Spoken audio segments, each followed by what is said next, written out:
उठल्यावरती काय चहा वगैरे द्यायचा, त्याला ऑफिस असतं, 8:30ला ऑफिस असतं, मग टिफिन करायचा, ब्रेकफास्ट, काका स्विमिंगला जातात, स्विमिंग करून येईपर्यंत सगळं तयार ठेवायचं. 8:30ला काका शांत बाहेर पडतात.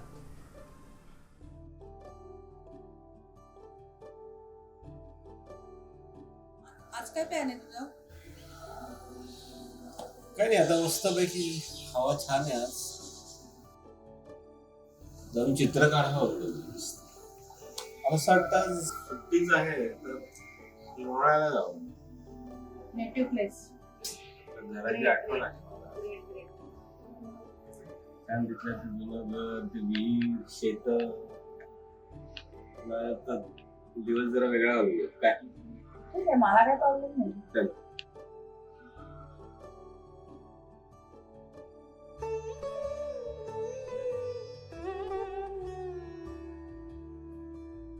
मी एका शेतकरी कुटुंबातून आलेलो. माझे वडील शेतकरी होते आणि पौरोहित्य करायचे. आणि लोणावळ्याजवळ एका खेडेगावात माझं शाळा सुरू होण्यापर्यंतचं आयुष्य गेलं. आणि फॉर्च्युनेटली ज्या वयात आपण इतके निरागस असतो आणि संस्कारक्षम असतो, त्या वयात मी खूप निसर्गाच्या जवळ होतो आणि ते मी माझं भाग्य समजतो. आणि त्याच निसर्गाच्या वातावरणात म्हणशील माझ्या कलासक्त मनाची जडणघडण होत गेली असं मला वाटतं. खूप सुंदर, म्हणजे त्यात एक छोटंसं तिथे देऊळ होतं. त्या देवळातच जशी आपली आता बालवाडी असते तसं 1-2 मुलांना घेऊन आमचे ते शिक्षक घरी यायचे, मला कडेवर उचलून अक्षरशः घेऊन त्या देवळात जाऊन न्यायचे आणि पाठीवर गमभन गिरवायला आम्ही सुरुवात केली. म्हणजे इतकं नॅचरल होतं ते.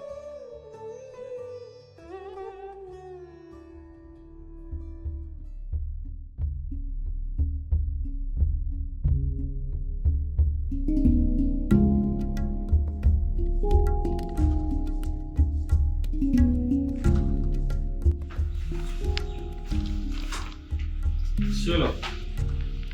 लवकर घरी ये. दुसरं काय झालं?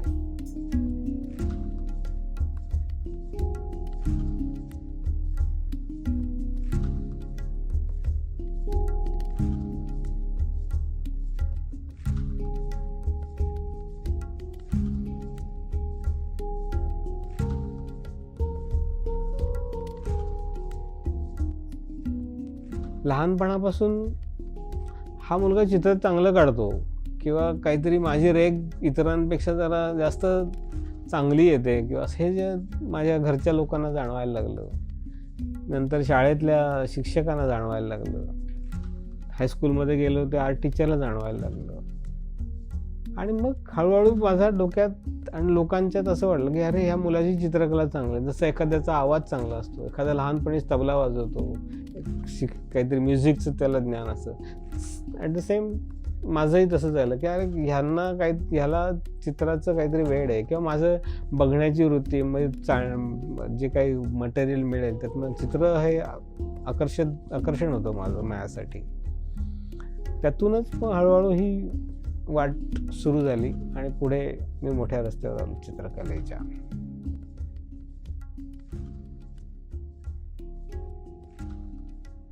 लोणावळ्यामध्ये खंडाळा ऐकून असेल. खंडाळ्याला एक वाघजाईचं मंदिर आहे आणि त्या वाघजाईच्या मंदिरामध्ये नवरात्रीमध्ये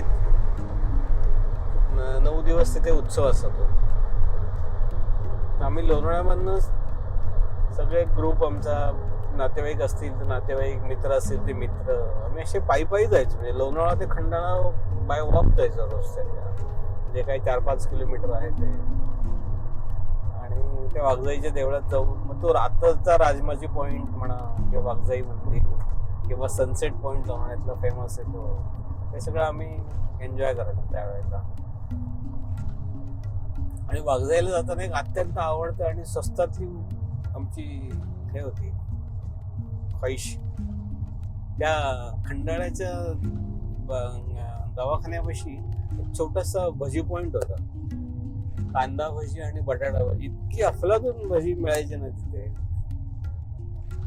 फार सुंदर. अजून ते आठवते. म्हणजे चालत जायचं आणि जाताना किंवा येताना भजी खाणे हा एक कार्यक्रम असायचा. ती ठरलेली असायची म्हणजे ट्रिप. कधी कधी नवरात्रात 1-2दा आम्ही जायचो. फार मजा यायची त्यावेळेला. लिटरली बाईक म्हणजे कारण कुणाकडे सायकल पण नव्हते, साधे वाहन हा काही प्रकारच नव्हता.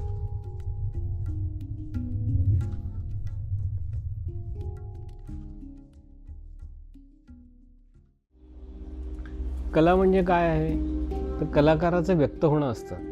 म्हणजे तो एक्सप्लोअर करतो किंवा एक्सप्रेस करतो. त्याला जे काय म्हणायचं आहे तर तो त्या चित्रातनं म्हणतो. तसं दुसरी गोष्ट अशी आहे की कला म्हणजे जी दुसऱ्याला आनंद देते आणि करणाऱ्याला समाधान पण देते. इतकी साधी कलेची व्याख्या आहे. म्हणजे उदाहरणार्थ एखाद्या चित्रकाराने त्याचं प्रदर्शन भरवलं तर तो त्याच्यासाठी खूप कष्ट करून ती चित्र तयार करतो, म्हणजे तो व्यक्त होतो. नंतर ती जेव्हा तो प्रदर्शनामध्ये मांडतो तेव्हा ते लोक बघतात. त्या लोकांना काय मिळतं, आनंद मिळतो. इतकं सुंदर सुंदर चित्र आपल्याला बघायला मिळाली. ज्या गोष्टीकडे बघण्याचा दृष्टिकोन अजून काही वेगळा असू शकतो हे लोकांना कळतं. हा आनंद त्यांना मिळतो आणि त्यांना जो आनंद मिळतो हे बघताना पुन्हा त्या चित्रकाराला किंवा एखाद्या कवीला होतो की माझी कवितेचा किती चांगला परिणाम होतोय, लोक ऐकतायत. असं मग देणाऱ्याला बघणाऱ्याला आनंद होतो आणि घडवणाऱ्याला आनंद होतो. ही दुसरी गोष्ट आहे.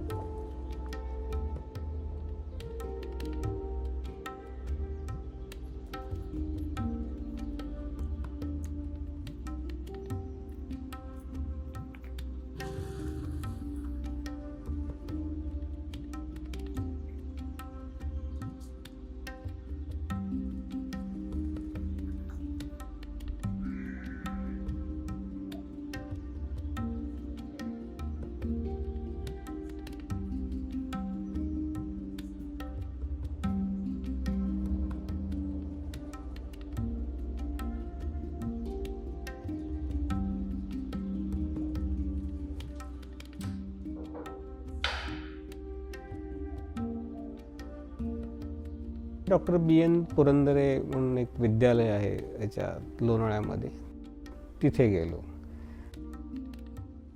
त्या शाळेची एक कल्पना आहे. डॉक्टर BN पुरंदरे बहुविध विद्यालय. या बहुविध शब्दामध्ये फार एक खूप खोल अर्थ आहे. जसं काही आपण ऐकतो की परदेशामध्ये वेगवेगळ्या गोष्टी मुलांच्यामध्ये बिल्ट इन असतात. कुणाला कलेची आवड असते, कोण सिरॅमिस्ट होऊ शकतो, कोणाच्यामध्ये तुमच्यासारख्या अँकर दडलेला असतो. तर त्या शाळेची अशी कल्पना होती की एखाद्या मुलाच्या त्याचं लायकिंग असेल आणि त्याला जे करावंसं वाटत असेल ते त्याला करण्याचा स्कोप तिथे ते देणार, अशा कल्पनेतनं ॲक्च्युली ती शाळा सुरू झालेली होती. डॉक्टर पुरंदरे हे खूप भारतातले प्रसिद्ध गायनेकोलॉजिस्ट होते आणि त्यांनी ही शाळा केली. मला त्याचाही खूप अभिमान वाटतो की त्या एवढ्या मोठ्या माणसाने एवढ्या छान कल्पनेतनं जी शाळा सुरू केली होती, त्या शाळेचा विद्यार्थी म्हणून मला शाळेत त्या शिकता आलं.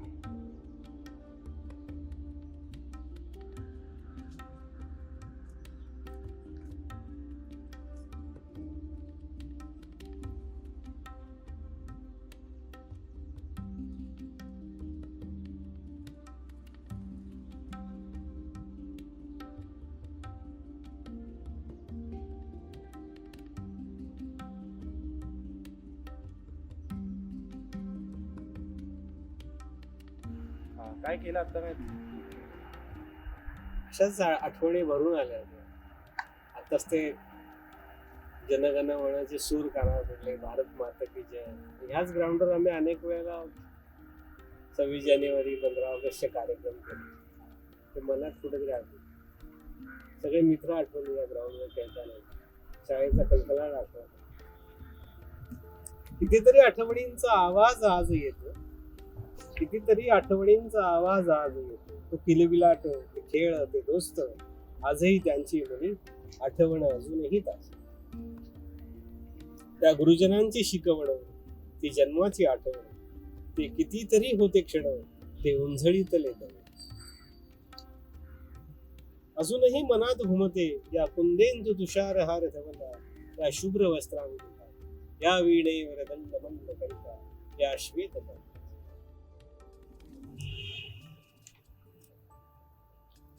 कसं वाटतंय सगळं परत अनुभव? काय वाटतं तुम्हाला? मी बस मेन्शन नाही करायचे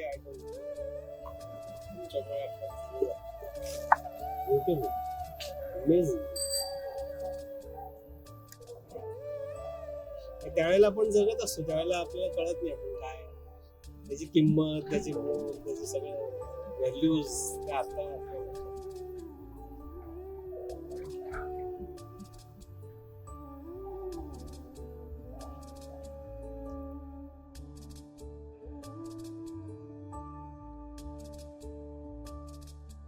इमोशन्स हा कलाकाराचा अगदी वीक पॉईंट असतो, कारण कलाकार अत्यंत इमोशनल असतात असं मी अनुभवलं आहे. मी स्वतः इमोशनल आहे, खूपच आहे खूप. म्हणजे आता अगदी ताजीच घटना सांगायची तर आत्ता आपण गेले 1.5 वर्ष लॉकडाऊनच्या पिरियडमधनं जात आहोत. हे बंद आहे, ते बंद आहे, अशा खूप गोष्टी आहेत की आपल्या मनावर त्याचा परिणाम होतो. म्हणजे तू ऐकलं असशील की जेव्हा लॉकडाऊन झाला तेव्हा इथली कामधंदे सगळे बंद झाले, त्यामुळे बिचारे रोज हातावर पोट असणारी बाहेरच्या राज्यातनं आलेली बरीच लोक इथनं निघून गेली. पण निघून जाताना त्यांच्याकडे वाहन नव्हतं, काही सोय नव्हती जाण्यासाठी. तर असे बराच एक मोठा ग्रुप होता की जो रेल्वेवरनं चालला होता आणि मग तिथेच तो काहीतरी झोपला वाटतं आणि गाडीने येऊन ती सगळी माणसं मरून गेली बिचारे त्या गाडीखाली. तो इतका हृदयद्रावक प्रसंग होता की मला त्याच्यावर चित्र काढल्याशिवाय थांबूच शकलो नाही मी. तसंच पालघर आहे, पालघरच्या 2 साधूंची हत्या झाली, तेही चित्र मी काढलं, कारण मला राहवलंच नाही. ते कुठंतरी मला माझ्या पद्धतीने एक्सप्रेस व्हावं असं वाटत होतं. तसंच मोदींनी ज्या वेळेला आपले पंतप्रधान मोदींनी की आज रात्री तुम्ही सगळ्यांनी घरात दिवा लावा आणि मोटिवेशनल काहीतरी त्यांची ती कॉन्सेप्ट होती, तर तेही मला कुठेतरी माझ्या मनात घर करून गेलं की नाही प्रत्येकाने दिवा लावायचा, ही एक कल्पना आहे. मग मी त्याच्यावर चित्र काढलं. तुला ते हे आठवत असेल, एक मुलगी होती जी नोएडा का गुरुग्राम तिथून बिहारपर्यंत दरभंग्यापर्यंत सायकलवर आपल्या वडिलांना घेऊन आली. तेही चित्र मला काढलं, कारण माझ्या त्या भावनात्मक तो इतका प्रसंग हृदयाला हेलावणारा होता की ते मी नाही टाळू शकलो. ते मी चित्र काढलं. असे खूप प्रसंग आहेत. हे माझं जन्मस्थान.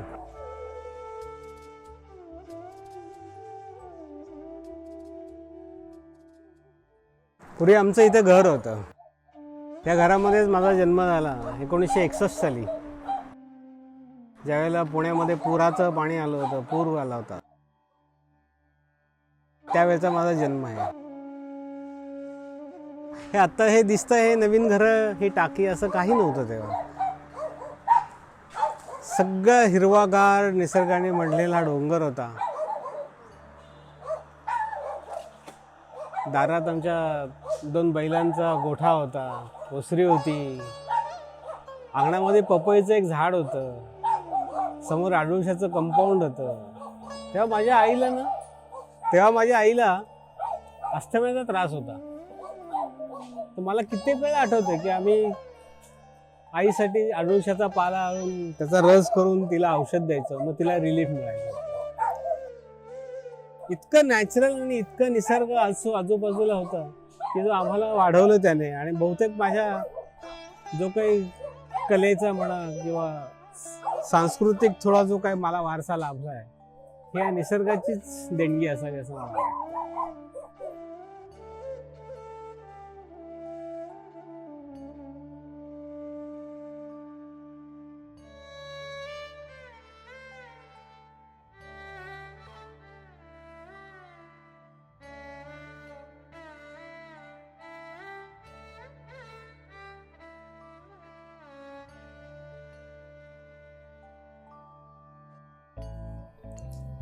माणसं आठवणीत किती रमत जातात नाही. प्रत्येकाला स्वतःच्या आठवणी आणि जुन्या गोष्टी आढळल्या की माणूस अगदी रमून जातो. पण मला वाटतं जुन्या आठवणींमध्ये रमण्याबरोबरच माणसाला काळाबरोबरही जाता आलं.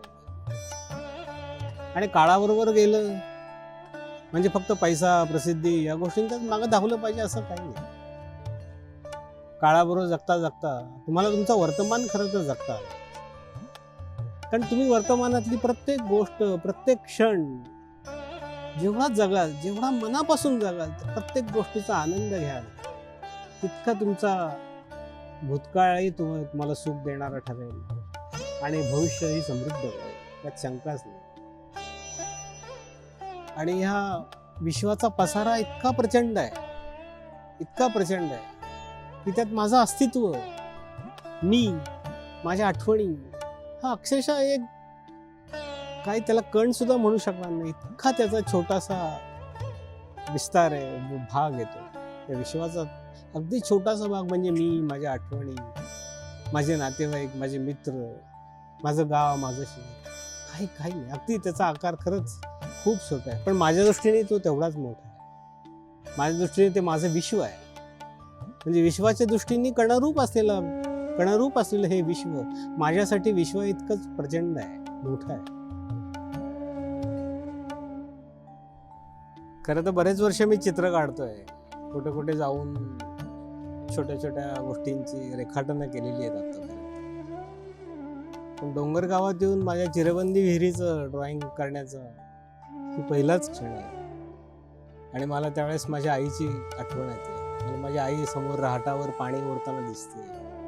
माझ्या दृष्टीने खूप खूप सुखद घटना आहे जी मी माझ्या हृदयात जपून ठेवेन काय, अगदी या चित्रासारखं.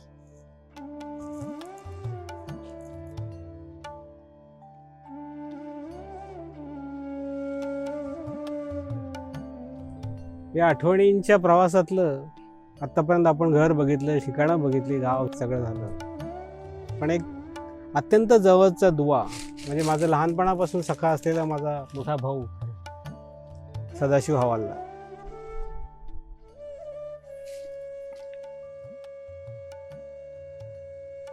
आम्ही दोघंही लहानपणापासून या शेताशी आणि या परिसराशी या गावाशी निगडीत आहोत. माझा आणि याचा दोघांचाही जन्म इथला. कित्येक वेळेला आईवडिलांबरोबर या शेतावर येऊन आम्ही आमचा लहानपण एन्जॉय केलेलं आहे. वडिलांबरोबर शेतात काम केलं आहे. पावसाळ्यामध्ये इथे छोट्याशा लाकडी तिवक्यावर बसून भातशेती करण्याचाही आनंद आम्ही इथे लुटला आहे. खूप खूप खूप गंमत असते त्यात. पाणी साठवणं, त्या पाण्यात खेळणं, तो गढूळ पाणी. तसंच आमच्या ह्या शेतामध्ये ना गहू पेरला जातो आणि गहू कोवळा असताना त्याला गव्हाच्या ओंब्या म्हणतात. तर आम्ही रात्री जेव्हा लोणावळ्यात राहायला होतो तेव्हा रात्री इथे संध्याकाळच्या वेळेला यायचो. इथे छान जेवण वगैरे करायचो सगळेजण. आणि त्या रात्री गव्हाच्या ओंब्या शेकवून जसा आपण हुरडा करतो तसा गव्हाच्या ओंब्याचा हुरडा करायचो आम्ही. आणि त्या ओंब्याचे हुरडा खाऊन एन्जॉय करून जेवण करून चंद्रप्रकाश असताना बैलगाडीतून आम्ही पुन्हा लोणावळ्यापर्यंत परत जायचो. आणि आता आश्चर्याची अशी एक आनंदाची आणि आश्चर्याची गोष्ट अशी आहे की आमच्या बैलांना इतका रस्ता पाठ होता तो की बैलगाडीवाला चालक नसला तरी तो बैलगाडी आम्हाला इथनं जी घ्यायची ती आमच्या घरापर्यंत नेऊन आम्हाला सोडायची.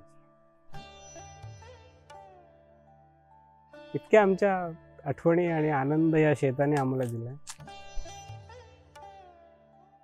फ्रीडमने माणसाला एकतर शहाणपण येतं आणि तुम्हाला काय करायचं आहे त्यातनं तुम्हाला आनंदही मिळतो आणि त्याच्या काही ज्या दुसऱ्या बाजू असतात नको असलेल्या ज्या वाईट किंवा धोकादायक याचीही जाणीव होते आणि ती तुम्हाला तुमची घेता येते स्वतःहून. कुणीतरी सांगितलं किंवा माणसाला वाटतं नक्की करून तर बघू आपण काय भानगड आहे. तसं राहत नाही. तुम्ही स्वतः स्वातंत्र्य उपभोगता त्याची दुसरी बाजूही तुम्ही आपोआप ती त्याचे चटके असतील, त्याची वाईट बाजू असेल तीही तुम्हाला अनुभवता येते आणि ॲटोमॅटिक शहाणपण त्यातनं येतं.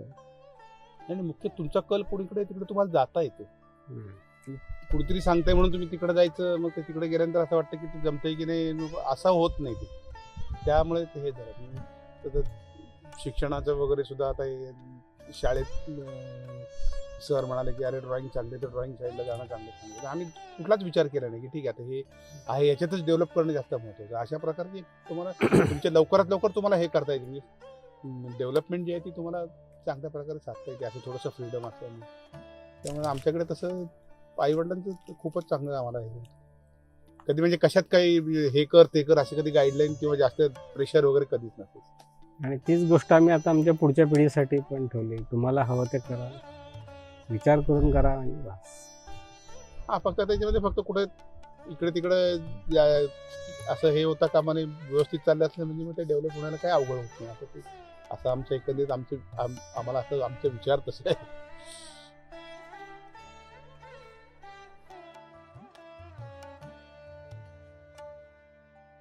आता लहानपणापासून तर कलेची आवड होती आणि त्यावेळेला तुम्हा लोकांना तर कदाचित माहीत नाही, पण मुळगावकर म्हणून एक आर्टिस्ट होते. आपल्या घरात राजा रविवर्माची चित्र होती, म्हणजे जे आपण वर्षानुवर्षे अगदी लहानपणापासून सरस्वती, लक्ष्मी ह्या गोष्टी ज्या बघत आलो आहे, त्या राजा रविवर्मा जो पेंटर होता त्याच्या कुंचल्यातून निर्माण झालं.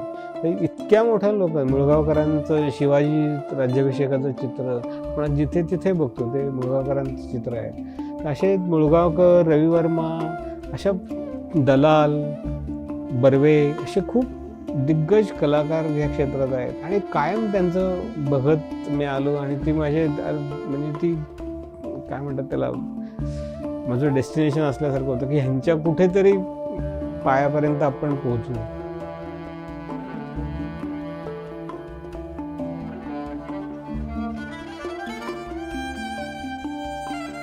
मला वाटतं कुठलंही चित्र असेल, पेंटिंग असेल, स्केच असेल, ते असं एखादं चित्र खूप सोपं आहे आणि एखादं चित्र खूप अवघड आहे असं मला तरी वाटत नाही. म्हणजे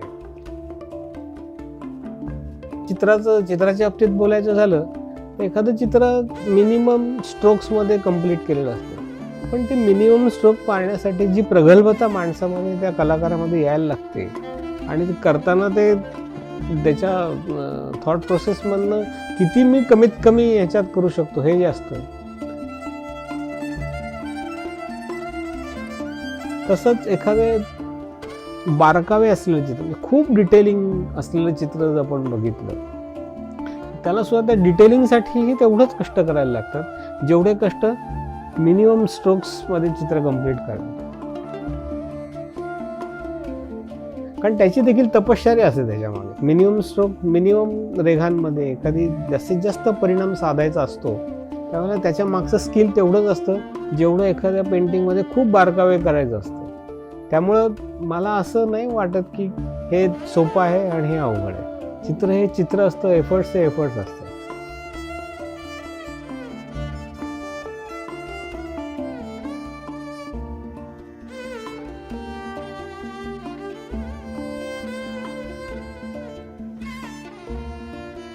कलाकार ह्या स्ट्रगलमधनं, त्याच्या कामामधनं काय मोठी गोष्ट शिकतो तर ती पेशन्स, खूप पेशन्स.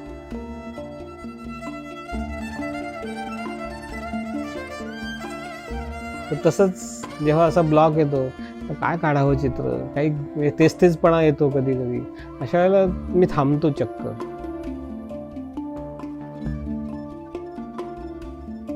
आणि जसे आता तुला शब्दांबद्दल सांगितलं, मी शब्दावर शिफ्ट होतो, थोडंसं लिहिण्याकडे जातो, लिहिता लिहिता मग पुन्हा रिफ्रेश होतो आणि पुन्हा ह्याच्याकडे येतो. आणि ही अगदी साधी गोष्ट आहे, एखाद्या दुसरं काम करण्यातूनच माणूस रिफ्रेश होतो, त्यासाठी वेगळं काही एफर्ट्स घ्यायला लागत नाही. प्रोसेस पाहिजेच आहे आणि येणारं आउटपुट आहे. त्यामुळे मला असं नाही वाटत की हे महत्त्वाचं का ते महत्त्वाचं. दोघांनाही तेवढंच इक्वल वेटेज आहे आणि दोन्ही तितकीच महत्त्वाची. एखादी कल्पनाच जर मुळात त्याचं प्लॅनिंग, त्याची प्रोसेस, थॉट प्रोसेस जर पक्की नसेल तर होणारं जे आउटपुट आहे ते अगदीच सुमार दर्जाचं होईल. पण तीच त्याच्या मागची जी प्रोसेस चांगली असेल तर हे नक्कीच चांगलं होईल.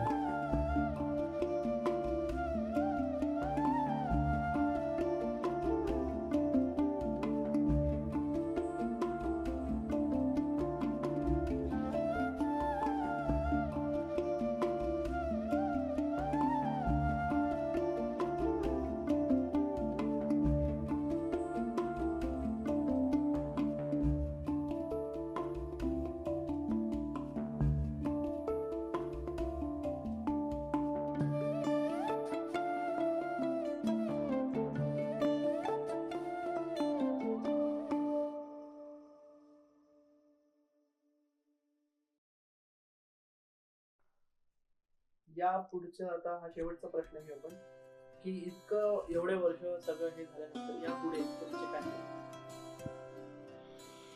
आता इतके दिवस गेले जवळजवळ 3-4 दशकामध्ये 30-40 वर्ष मी ॲडव्हर्टायझिंग एजन्सीतनं काम केलं आहे, कलाक्षेत्रात काम केलं आहे. त्यातल्या त्यात इतके दिवस सगळं कॉम्प्युटरायझेशन वगैरे जास्त चालू होतं. आत्ता गेले रिसेंटली 4-5 वर्षात मी स्वतः असं जाऊन चित्र काढणं, रंगण, जे वॉटर कलर्समधनं वगैरे पेंटिंग चालू केलं आहे. आता नक्कीच असं वाटतं की अजून या पुढच्या येत्या 1-2 वर्षात मी या रुटीन कामातनं जरा बाजूला झालो की नक्कीच त्याच्यावर जास्तीत जास्त अजून वेळ देता येईल. काही ज्या गोष्टी माझ्या राहून गेल्या आहेत करायच्या त्या करेन अजून. आणि चित्रात नुसतं वॉटर कलर्स नाही तर खूप मीडियाज आहेत त्याच्यात. तर त्या अजून काही असे मीडियाज मला हँडल करता येतील का, मला काही स्कल्पचर करून बघता येईल का, मला काही ॲक्रेलिक पेंटिंग करता येतील का, असा मी विचार करायचा प्रयत्न करतो. आणि अजूनही माझ्या डोक्यात माझं एक स्वप्न आहे की ते आपण मगाशी बोललो डिजिटलायझेशनच्या बाबतीत. तर हल्ली जसं आम्ही कॅनव्हासवर किंवा पेपरवर जाऊन साईटवरून चित्र काढतो अशी काही लोक ती सगळी आयपॅडवर म्हणा किंवा टॅबवर म्हणा वेगवेगळ्या ॲप्सच्याद्वारे नाही तेवढंच काम चांगलं करतो. तर मला तो एक प्रयत्न करून बघायचं खूप मनात आहे की आपण डायरेक्ट त्या माध्यमाचा वापर कितपत करू शकतो ही खूप मनापासून इच्छा आहे.